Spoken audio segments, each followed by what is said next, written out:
Hi everyone, today I wanted to talk about DXO's new wide gamut color space, and this was introduced in Photolab 6 along with some tweaks to their color management algorithms and soft proofing tools. But basically what this allows us to do is to reproduce the colors as closely as possible to what we originally captured in our cameras, and do this without losing detail. Now I'm going to try and do this without getting too geeky in the color science and all that, but it is important to have a fundamental understanding of how our cameras capture color, to how we work with color in our photo editing software, to the colors that we see when we finally export them for viewing on social media online, or maybe if we're printing. So let's start with our camera. When we take a picture, it can actually capture a huge amount of color information.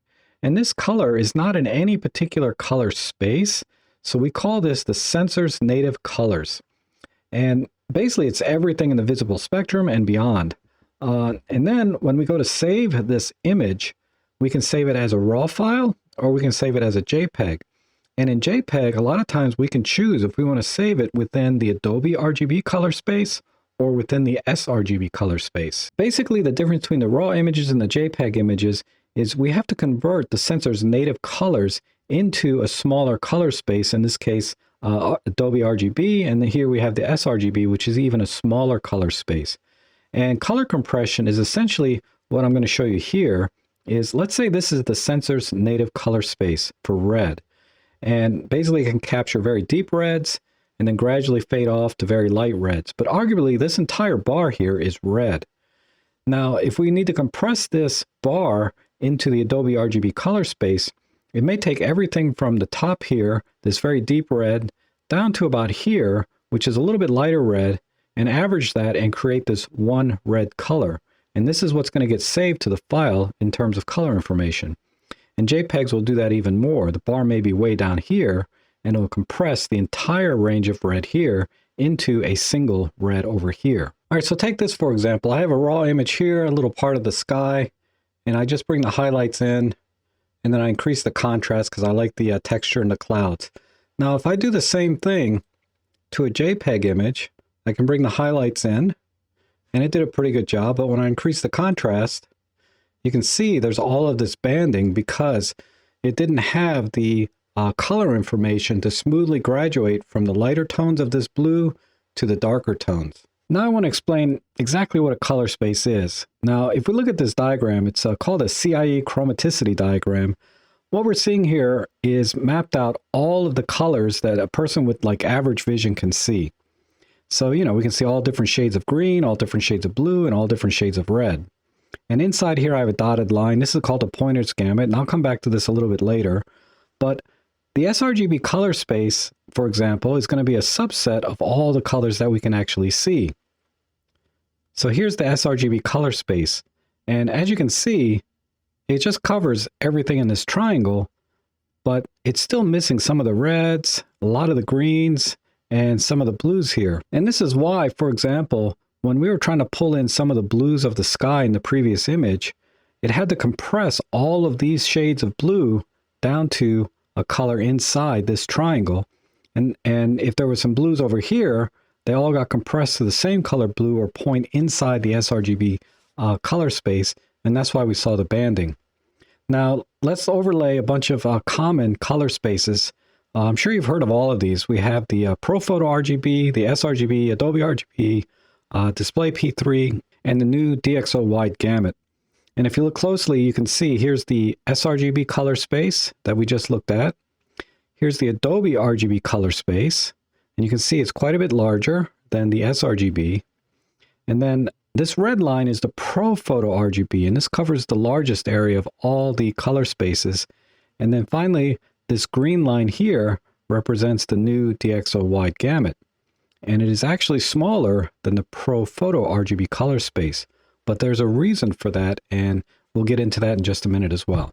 So let's take a look at the overall color workflow. So we take a picture with our camera, and we capture it in RAW, so we have most of the sensor's native colors here. This has to be converted into a working color space that we can use to edit the image.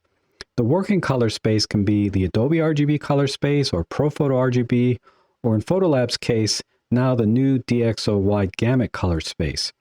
But no matter which color space you use, it's essentially a compression of the sensor's native colors. From there, to be able to edit the image, we have to be able to look at it on a monitor. Most monitors can only reproduce the sRGB color space. Higher end monitors can reproduce the Adobe RGB color space, and then there's extremely expensive monitors that can go beyond that. But for most of us, we're going to be looking at our images in an sRGB, most likely, or an Adobe RGB color space when we're editing our images. So again, there's a conversion or compression from the working color space to the monitor's color space. Or color gamut is actually the more accurate way, because gamut just means what colors is the device able to reproduce. Once we have it on our monitor and displayed, we can start editing. And in the editing process, we're going to push and pull saturation and luminance and contrast. We're going to do everything we need to do to it to make it look like we want. And from there, we're going to either print the image, or we're going to display it online, or maybe we're going to give it to a client so they can look at it on their new Ultra HD, HDR TV, whatever. So when you're done editing your image, let's say you're going to print it and you send the color red to your printer. The printer is going to have an ICC profile, which is basically a lookup table to tell the printer what combination of inks to print onto the paper to show the same color red that you had in your editing. And if you're going to export this as a JPEG to display online, which just about everything online, your browsers, Instagram, Facebook, those are all going to have or use an sRGB color profile. You need to export your images as sRGB so that they will display properly online. Now, I've made a little note here about soft proofing, because now in Photolab 6, what you can do is before you print it or display it online, you can look at the image on your screen in a soft proofing mode, and it's going to show you what the image is going to look like on the printer or online. Because again, you are compressing the colors from a working color space here that's been stretched and pulled to a much smaller color space, either on a printer or even smaller color space, typically online, which is sRGB. Now, when we look at the overall color workflow, you can see there's a lot of compression and stretching and compression again, depending on where we're at in the editing process. But your photo editing software is really only responsible for two of these. First, it's responsible for converting your sensor's native colors into a working color space so we can edit the image. And then the second part it's responsible for is, after you've edited the images, converting it to a profile that can be used by your printer or online or whatever output medium you're using. So now that you have a fundamental understanding of what color spaces are and the color workflow process, we can now talk about what is the DXO wide color gamut and also the improvements they made in the color management algorithms, i.e. the conversion of, say, the camera sensor native colors to the working color space, in this case, the DXO wide gamut color space. So let's go back to our graphic here, where everything inside the black line represents all the colors a person with average vision can see. Inside here, I mentioned it earlier, this is the pointer's gamut. This represents all of the surface colors that a person with average vision can see. A surface color is basically anytime light is reflected off a surface and projects a color, these are the colors that the average person can perceive off of that object. So that's basically everything in nature, like a landscape. All the light in a landscape is reflected off of something, whether it's a mountain, a tree, the water, etc. We're not going to be able to perceive any colors outside of this range, the pointer's gamut. So these are very, very natural colors.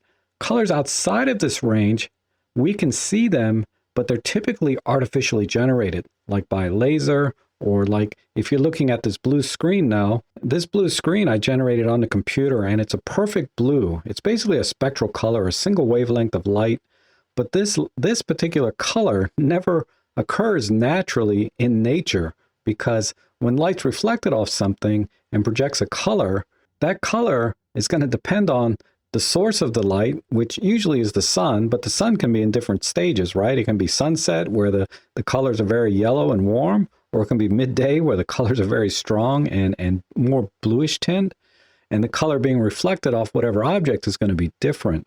So that's why you don't normally see these kinds of colors outside of nature. So these are very natural, normal looking colors for most of us. And then these colors outside of here, you don't normally see, again, except in artificial situations, like maybe very strong colored clothing, like athletic wear, things like that. Now, when we convert the colors into a color space, we want to try and cover as many of the colors as we can that's visible to us. So if we look at the smallest one here, this is the sRGB color space, and you can see that it really doesn't even cover all of the surface colors in the pointer's gamut. So there's still a lot of compression going on, even in the colors that we can perceive in nature. Now, moving on to the Adobe color space, you can see that the Adobe RGB color space covers a lot more colors than sRGB. However, you can see it's still missing a lot of the colors inside the pointer's gamut here, especially down here in the reds. It's just not getting into any of the reds down in here. Now let's look at the DXO wide gamut. And as you can see, it covers virtually all of the pointer's gamut, so all of the natural colors that we would see, and also a good portion of the visible colors as well. Now there's one more color space that a lot of photo editors use, and that is the Pro Photo RGB color space. And as you can see, it does actually cover more visible colors in the spectrum here. However, to achieve this, it actually has to create coordinates beyond visible colors and make up imaginary colors here. So it seems to stay here in the red, but then it makes up an imaginary green primary color here, and it makes up an imaginary blue color over here. And this normally doesn't cause a problem, but there's a reason that DXO wanted to stay within the boundaries of real colors, because fully saturated greens can be mapped to somewhere inside the visible color spectrum. Fully saturated blue can be mapped here inside the visible spectrum. But if you were to map a fully saturated blue on the Pro Photo RGB color gamut, it points to an imaginary color. So when you try and make changes in saturation or hue to, say, the blues or greens, it can produce weird results. And that's why DXO decided that staying within actual colors while still covering most of the colors that any monitor or printer can actually reproduce made the most sense. Now let's look at the new DXO wide gamut working color space in action, along with a few tools to help you manage your colors. Now I've opened up a raw image here in the classic working space, which is essentially the Adobe RGB working color space. And I'm going to switch over here to the DXO wide gamut. And hopefully you're able to see that we do have a little more saturation of the colors and more contrast, because we're able to pull from more colors in this working space. And there's less compression of the colors going on, meaning, well, I guess technically the term is there's less clamping of colors. Similar to when we say we don't want to clip highlights, we try to avoid clamping colors whenever possible. And the DXO wide gamut allows us to do that. All right, now let's crank up the saturation just for demonstration purposes all the way up to 100%.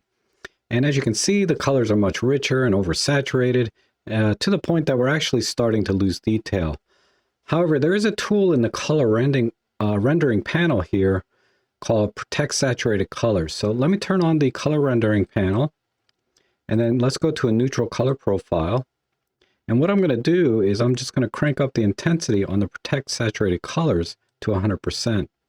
And what this does is it analyzes the image for where we're losing detail because of oversaturation and gradually brings the saturation down so that we can start to see the different tones and shades of that red, thereby showing more detail and textures. And if I toggle between the color rendering on and off, here's off and here's on. And we can see it, I guess, in one of the petals. If I zoom all the way in, I'm going to go ahead and turn it off. And you can see that we still see details, but we've lost some of the textures and details as well. And then when I turn it on, now it's brought back. Only the areas are desaturated, only the areas where we can recover details and textures and tones, etc. So this is a very handy tool when you like to work with color, particularly when you start to get into these very saturated colors. All right, now let me show you a couple other tools. This is the soft proofing panel. And when I click on this and I have the sRGB color space selected, what this is doing is showing me how this image is going to look when I convert it to the sRGB color space. And as you can see, the colors are a little bit less saturated and a little not, there's just not as much contrast because there's a lot of color clamping going on. So maybe color clamping some of the reds to a lighter red tone and some of the reds to a darker red tone. But ultimately, this is what the final image is going to look like. So if I turn this off, You can see we have very rich colors here. And then when I turn this on, the sRGB color space just doesn't have enough room to show you all of the colors that might be available. Also, we have some buttons up here, or icons.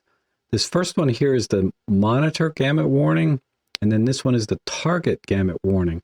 So if I want to see which colors are being affected in the sRGB color space, I can just click on this, and you can see everything in the red. I mean, we have a lot of red on red, so it's harder to see it there, but generally speaking, everything that's in red here is being affected in the sRGB color space.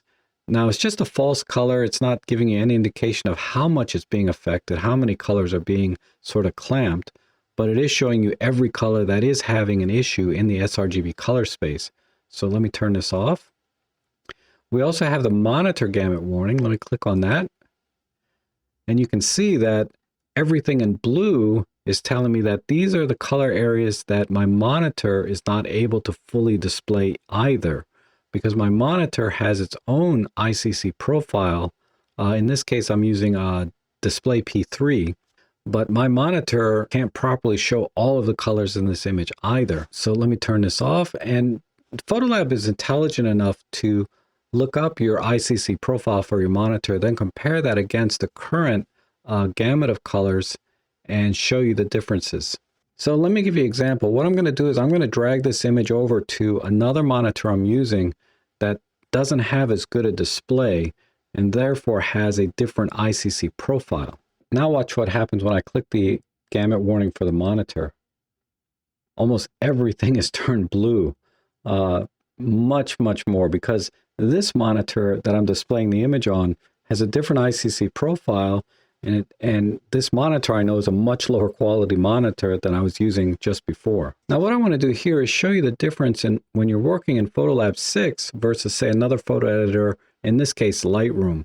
And on the right side here, all I did was export the images in the sRGB color space and didn't do any editing to the image itself. And as you can see, Lightroom and Photolab did a pretty good job, and they're virtually identical. I mean, the Photolab looks slightly more saturated, but for all intents and purposes, there's really no difference in a simple export like this.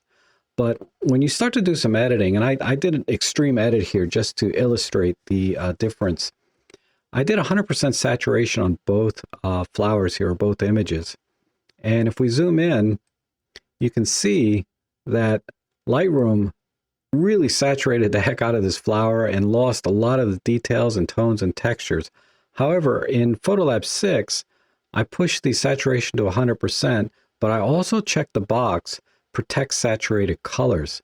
So like I said before, it intelligently desaturates the areas where there's textures and details so that we can see them, right? And it brings those back, whereas Lightroom doesn't have that option. Now, what I could do in Lightroom is desaturate the image slightly to try and bring back all of the tones and textures and details. But when I desaturate in Lightroom, it's a global change, and I'm going to desaturate everything else in the image as well, versus Photolab looks and does sort of an AI desaturation to these colors. Another thing you'll notice is that the color is shifted to a very hard red over here. And I attribute that maybe to the fact that Lightroom does use the ProPhoto RGB color space, and that color space uses some imaginary colors. So when it was trying to map those imaginary colors back to the original colors, it made some mistakes and it pushed everything too far red. Versus if you look at the Photolab 6, because its color space stays within the actual real colors that exist, it was able to better map those colors back so that they're closer to the original colors of the flower. Now in this comparison, I'm using the same image from Photolab 6, but over here I have desaturated the Lightroom image down to a point to where I feel like I could see all of the details again in the petals.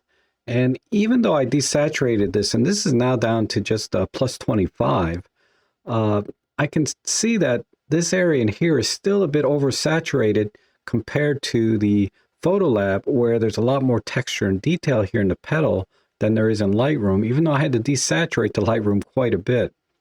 And by desaturating, it looks like Lightroom has brought the colors back down closer to the original colors. But I'd have to almost desaturate it all the way back to 0 to get back all of the detail and all of the color.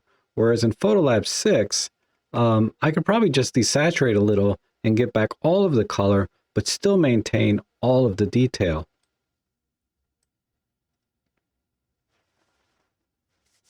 Now, part of the reason Photolab 6 is able to retain more details, especially in the saturated areas, is because of the new algorithms in the color management system between the camera and the final output.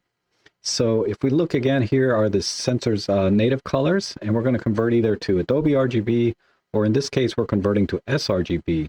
And we have to do a lot of compression here, or clamping of colors. So again, clamping is when we have this sensor native color for red and all the different shades, where we might take everything from here to here and clamp it down to a single color of red. Now, Photolab 6 has to do the same thing. It has to be able to clamp the sensor's native colors down to an sRGB color space. But instead of clamping all of the shades of red here into a single color, what it does is it picks the most saturated point that's within the sRGB color space, and then also desaturates all of the other color or shades of red within the sRGB color space and brings them into the pixels over here. So we get a more graduated desaturation of pixels rather than a solid shade of red. So when you look at these images again, this is the desaturated Lightroom image, and you can see it's still clamping the colors in the petal here, thereby losing, the details and textures, whereas Photolab 6 has also clamped the colors down to within the sRGB color space, but by gradually desaturating all of the other colors around it, it's able to maintain and show you the details and textures of the petal a lot better. And then just look over here in the green. You can see this green is less saturated than this green, and that's because Lightroom's desaturation method is global versus the Photolab 6 is more targeted and more intelligent by only desaturating colors that it needs to. So again, this algorithm is implemented at 2 stages, from the sensor native color to your working color space, in this case the new DXO wide gamut, and also from your working color space to the sRGB color space, or whatever color space you need to export to. So this combined with the new DXO wide gamut will give you more accurate and more natural looking colors from the point of capture to the final output and destination workspace. So that's everything I know about the new DXO wide gamut. I hope you found this video helpful and informative. If so, consider buying me a coffee or making a donation in the links below so I can continue to make these videos for you, and they are greatly appreciated. So thank you for watching. I hope to see you again soon.